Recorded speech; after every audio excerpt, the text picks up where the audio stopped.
നമസ്കാരം സുഹൃത്തുക്കളെ, നമ്മളിപ്പോൾ ധർമ്മപുരി ഹരൂർ എന്ന സ്ഥലത്താണുള്ളത്. ഇവിടെ ഒരു ഷോപ്പിംഗ് കോംപ്ലക്സിൽ 1500 litre Pioneer bioseptic tank parking സ്ഥലത്ത് സ്ഥാപിക്കാനാണ് വന്നിട്ടുള്ളത്.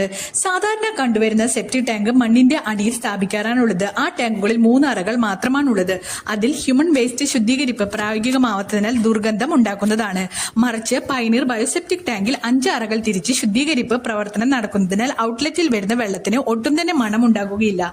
ആയതിനാൽ മണ്ണിന്റെ അടിയിൽ ടാങ്ക് വെക്കേണ്ട നിർബന്ധം വരുന്നില്ല. ഓപ്പൺ ഏരിയയിൽ തന്നെ വെക്കാൻ സാധ്യമാവുന്നതുമാണ്. ആയതിനാൽ ഇവിടെ പാർക്കിംഗ് ഏരിയയിലാണ് ഇൻസ്റ്റാൾ ചെയ്യുന്നത്. ശുദ്ധീകരിച്ച് പുറത്തേക്ക് വരുന്ന വെള്ളം ഡ്രൈനേജിലേക്ക് പോകുന്ന വിധത്തിലാണ് ഇവിടെ ചെയ്തിട്ടുള്ളത്. ടാങ്കിന് 50 വർഷത്തെ വാറണ്ടിയും ബാക്ടീരിയയ്ക്ക് 50 വർഷത്തെ വാറണ്ടി നൽകുന്ന ഒരേ ബയോ ടാങ്ക് ആണ് പൈനീർ ബയോസെപ്റ്റിക് ടാങ്ക്. വേറെ കൺസ്ട്രക്ഷൻ വർക്കോ ഒന്നും തന്നെ ആവശ്യമില്ല. കാണുന്നതിനായി പൈനീർ ബയോസെപ്റ്റിക് ടാങ്ക് എന്ന യൂട്യൂബ് ചാനൽ കാണുക. Pioneer bioseptic tank free door ഡെലിവറിയും ഇൻസ്റ്റലേഷൻ സൂപ്പർവിഷനും ചെയ്തു തരുന്നതാണ്.